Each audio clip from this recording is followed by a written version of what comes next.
এটা ছিল চিতওয়ানের একটা ছোট্ট দোকান।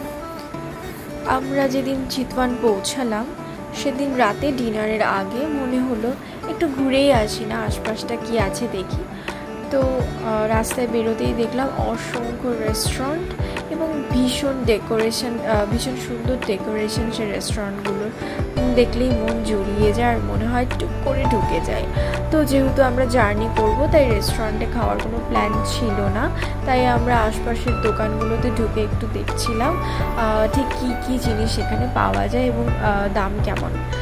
এখানে আমরা যা দেখেছি ভীষণ সুন্দর সুন্দর হ্যান্ডমেড থিংস অ্যান্ড অনেক জামা কাপড়, যেগুলো অনেক বেশি রিজনেবল প্রাইসে পাওয়া যায়।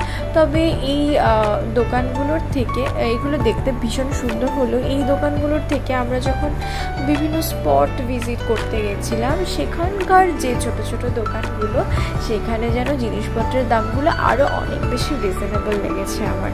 যাই হোক, ভীষণ সুন্দর দোকানটা ছিল।